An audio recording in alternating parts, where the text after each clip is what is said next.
Welcome to The Explainer. You know, sometimes you see a bunch of different stories in the news, a courtroom drama, a budget showdown, a raid on an election office, and they seem totally separate. Well, today, we're going to connect those dots and show how these events are putting the U.S. system of governance under some serious pressure. So let's start with this quote. It's an old legal saying, but a federal judge just brought it up, and it really cuts to the heart of what we're talking about. It basically asks, what do you do when the facts aren't on your side and the law isn't either?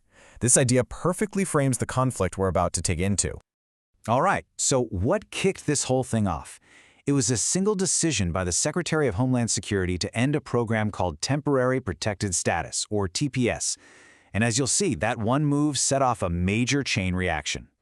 I mean, we're talking about the lives of more than 350,000 people. These are folks from Haiti who have been living and working here legally since that devastating earthquake back in 2010. An executive order was about to pull the rug out from under them, but at the last minute, a federal judge stepped in and blocked it. And here's the really interesting part. You know, TPS wasn't just some random policy. Congress actually created it for a very specific reason, to take the politics out of these kinds of humanitarian decisions. The whole point was to have a stable system based on real-world conditions, not on who's in office. Okay, so this is where it gets really fascinating.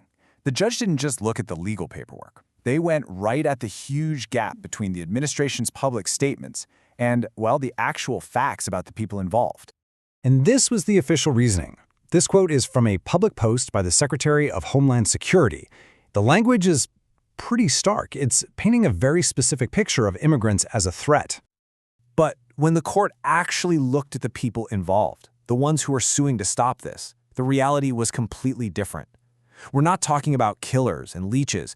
We're talking about a neuroscientist trying to cure Alzheimer's, a software engineer, a registered nurse. I mean, it's a total mismatch.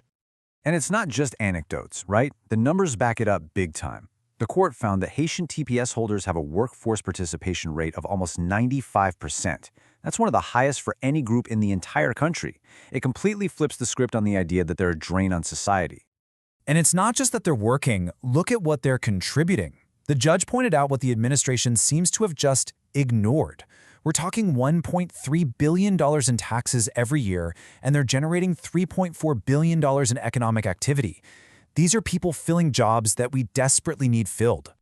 So you can see this isn't just a legal battle anymore. It's spilling out of the courtroom. We're seeing these ripple effects in public opinion, and it's creating some major headaches for politicians in Washington.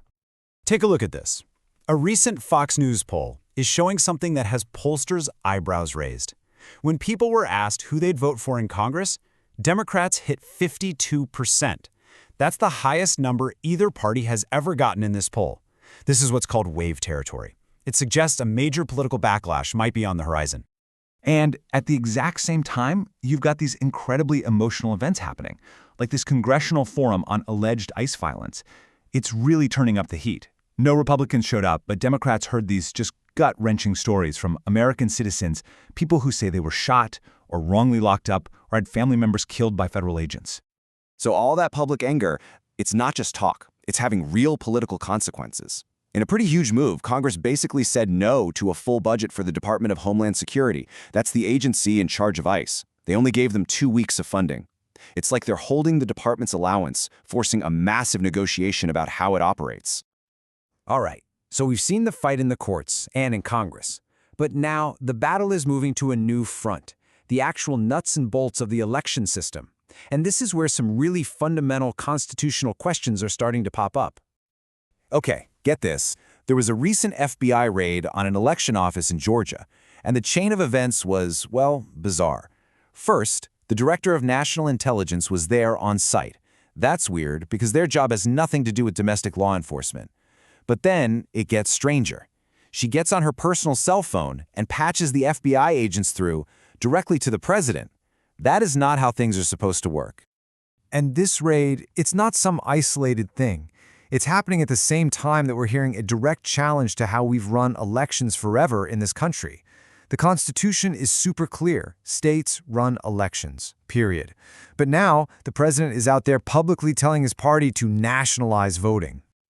So why the sudden push? Well, the official reason being given is this claim that undocumented immigrants are being brought into the country specifically to vote illegally.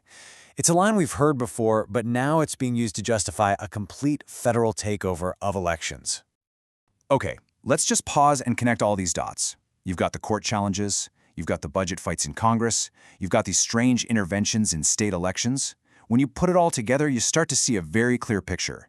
It's a system that's being squeezed from a lot of different directions all at once. So let's just quickly run through it. You've got the courts pushing back on the executive branch. You have public opinion swinging, which is leading to political opposition in Congress. You've got this standoff over funding for a huge federal agency. And now, on top of all that, you have direct meddling in how states run their elections, along with this call to centralize the whole process. And that leaves us with one really big question. When you have a powerful political ideology, and it's using all the force of the executive branch to push its agenda, what happens when that runs smack into the country's established laws, its institutions, and its procedures? What gives way first? That's really the core question here, isn't it?